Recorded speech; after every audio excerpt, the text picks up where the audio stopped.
What's the matter? Alam mo namang aalis si Nanay Evelyn, di ba?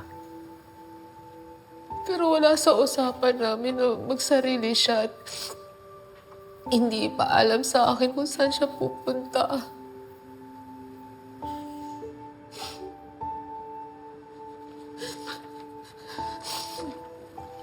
Alam mo, yung away namin ni Mama, parang tayo lang yan eh. Away bate.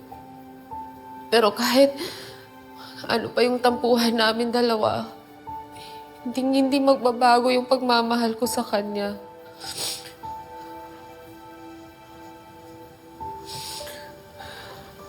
Kahit na alam mo na yung totoo, kahit malaki pa sa inaakala mo yung kasalanan niya, matatanggap mo pa rin ba siya kahit alam mong niloko niya kayong lahat? Oo.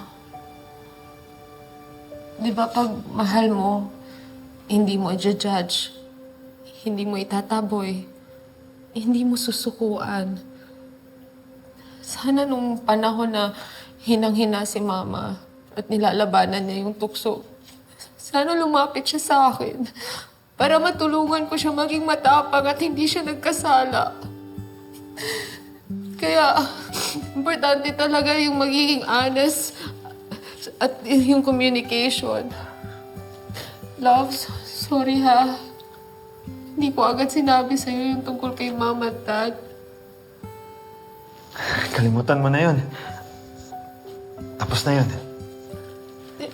Promise, simula ngayon wala na akong itatago sa'yo. Lahat-lahat sasabihin ko. Sige. Mag-focus ka na lang sa pag-aalaga mo kay Jasmine, ha?